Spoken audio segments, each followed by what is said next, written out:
खुलुमबाय आं सिबिरानि ब्रह्म नोंथांमोनखौ आंनि एसबि बड' निउज चेनेलाव गासैखौबो बरायबावनाय थाबाय नोंथांमोननि थाखाय आं गोदान मोनसे भिडिअ लानानै फैबावबाय अन्नानै भिडिअखौ जोबजासिम नायलांदो गोजाम दैखराव गलांनाय बोरमाखौ रैखा खालामनो थांनानै सासेनि जिउ खहा आरो गुबुन सासेया खुनुरुखुम जिउ रैखा मोननो हादों क'क्राझाराव जानो मोनदों बे जाथाया क'क्राझारनि नायगाव पार्ट 2 आव जानो मोनदों नखरनिफोरा फोरमायथिनाय बायदिब्ला नखरनि गोजाम दैखराव बोरमा मासे गलांनायनि उनाव बोरमाखौ बोखांनो थाखाय मानसि लेंनानै लाबोनाय जादोंमोन बोरमाखौ बोखांनो थाखाय रसेन सरेना फैनानै दैखरनि सिङाव हाबदोंमोन नाथाय दैखर सिङाव गेस सोमजिदों होननानै बिथाङा दैखर सिंनिफ्राय ओंखारबोफिनदोंमोन उनाव फिन गावनो दैखर सिङाव हाबलांफिनदों गोबां माना खालामनायनि उनावबो बिथाङा दैखर सिङाव हाबलांफिनदोंमोन होननानै फोरमायथियो आरो दैखर सिङाव हाबलांनायनि उनावनो गेस सोमजिदों होननानै फिन बोरियाव फैफिननो नाजादोंमोन बिथाङा नाथाय उनाव गावनो गोग्लैलांफिनदों होननानै फोरमायथियो बेनि उनाव रसेन सरेनखौ रैखा खालामनो थाखाय रत्न किस्कुआ फैदोंमोन बिथाङाबो खुगा खाथेयालासे दैखर सिङाव हाबलांदोंमोन नाथाय दैखरनि सिङाव गेस सोमजिनायनि थाखायनो दैखर सिङावनो बिथाङाबो गोग्लैनानै थाबोनो गोनां जादों बेखौ नुनानै नखरनि सोद्रोमाफोरा पुलिसनो खौरां हरनायनि उनाव पुलिसनि हान्जाया फैनानै रैखा खालामनायनि हाबाखौ मावफैदों जेराव रसेन सरेना जिउ खोमानो गोनां जादों आरो रत्न किस्कुखौ खुनुरुखुम थासारियाव रैखा खालामनो हादों उनाव क'क्राझारनि आरएनबि सिभिल हस्पिटालाव दैथायहरनाय जादों हाग्रामा महिलारिनि दैदेननायाव पिएनबि मिटिं लादों बिपिएफ दोलोआ जेराव माखासे थांखिफोर लादों थांनाय प्रमद बर'नि सोरखारनि समाव एपिडिसिएलनो 900 बिघानि बांसिन हा होनो थाखाय एलटमेन्ट होनाय जादोंमोन बे हाखौ होनो थाखाय आसाम सोरखारनिफ्राय खावलायहरनाय लेखायै बेनि सायाव बिटिसिनि इएमफोरजों जयैनो सावरायनाय जादों होननानै फोरमायथियो आरो मालगावनि 900 बिघानिबो बांसिन हायाव थानाय गं 93 नखरखौ इभिक्सन खालामनानै बे हाखौ होनाय जागोन होननानै फोरमायथियो बे जायगायाव बांसिनै मुस्लिमफोर आरो राजबंशिफोर थायो होननानै फोरमायथियो होखारजानायफोरनो सोरखारनि नेम बायदियै गुबुनाव थानायनि राहा खालामनानै होनायजों लोगोसे जि सुबिदा होनांगौ बेखौ होनाय जागोन होननानै फोरमायथियो हाग्रामा महिलारि बिथाङा बेनि अनगायैबो फोरमायथिबावदि आसामाव जाख्ल'नाय बा आसामाव मा जादों मा जायाखै बेखौ नोजोर लाखिनो थाखाय जेरैबायदि सीएम भिजिलेन्स टीम दं बेबायदिनो बड'लेण्डआवबो बा बिटिसिआवबो बड'लेण्ड चिफ भिजिलेन्स मनिटरिं कमिटिखौ दानाय जागोन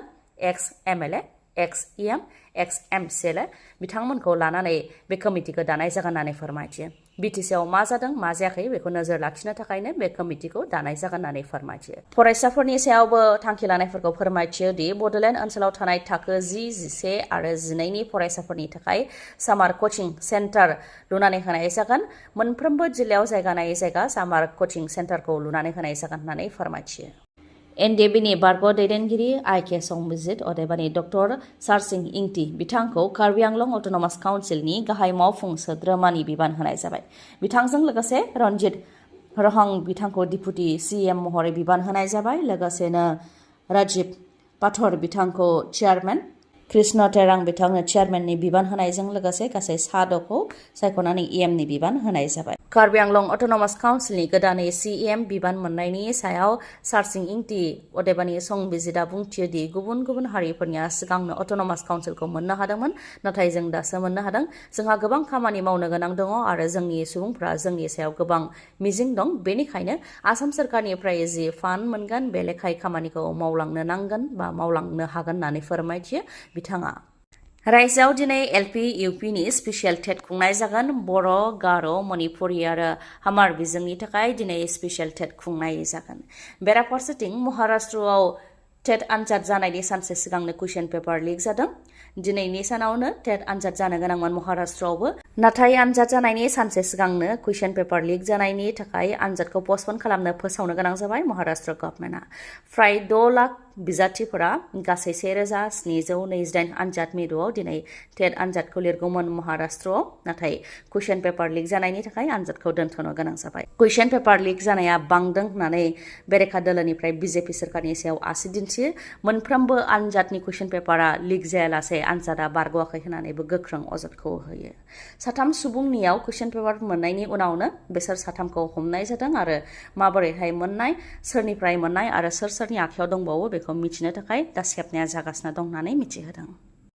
थांनाय इउपिपिएल सोरखाराव भिसिडिसि आरो फरेस्ट बिफानाव साख्रि होनाय जादोंमोन नाथाय साख्रि मोननायफोरा दासिमबो दान बान्थाखौ मोननो हायाखै बेखौ लानानै हाग्रामा महिलारि आरो प्रमद बर'नि गेजेराव दान्थे बिदान्थे प्रमद बर'आ बुंथियो दि जों रेगुलार साख्रिखौनो होदोंमोन फाइनान्सियेल सेंक्सन लानानै PGTCआनो जा बा फरेस्टनि साख्रियानो जा बेखौ होनाय जादोंमोन नाथाय बिथांमोनहा दासिमबो दानबान्था मोननो हायैखौ लानानै जों दुखु मोनदों होननानै फोरमायथियो प्रमद बर'आ BPFआ बिसोरखौ एसे खस्थ' होनानै रां जानायनि राहा खालामदों होननानैबो अजदखौ होयो प्रमद बर'आ ओजोंहाय हाग्रामा महिलारिया बुंथियो दि थांनाय प्रमद बर'नि सोरखारनि समाव होनाय साख्रिया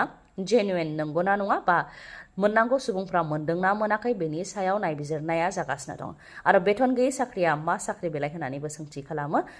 हाग्रामा महिलारि बिथाङा आरो बेनि सायाव नायबिजिरनाया जागासिनो दं होननानै फोरमायथियो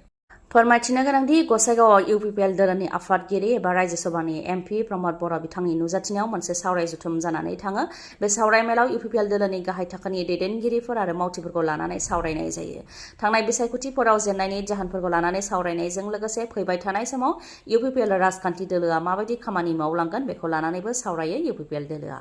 क'क्राझाराव थानाय बेसि मेम'रियेल इंलिश सिनियर सेकेन्डारि स्कुला नोंथांमोननि थाखाय गोजोनथाव खौरां लानानै फैदों हायर सेकेन्डारि फार्स्ट इयाराव मुं थिसननाय फरायसाफोरा फ्रि एडमिशन मोननो हागोन लोगोसे हस्टेलावबो फ्रि एडमिशन मोननो हागोन रोंगौथि गोनां फोरोंगिरिफोरनि गेजेरजों फरायसाफोरखौ फोरोंथाय होनाय जायो बे बेसि मेम'रियेल इंलिश सिनियर सेकेन्डारि स्कुलाव जेराव इंलिश बड' आरो एसामिस बे मोनथाम मिडियामाव फरायसाफोरा सायख'नानै फरायनो हागोन मख'नो गोनांदि फरायनायाव लोरबां फरायसाफोरखौ आनजादनि सिगां एक्सट्रा कचिं क्लासबो होनाय जायो बे फरायसालियाव फरायनायजों लोगोसे हौवासा आरो हिन्जावसाफोरनि थाखाय थानायनि मोजां खाबुबो दङ देबानि हस्टेलबो दङ फोरमायथिनो गोनांदि थांनाय हायर सेकेन्डारि फाइनाल आनजादाव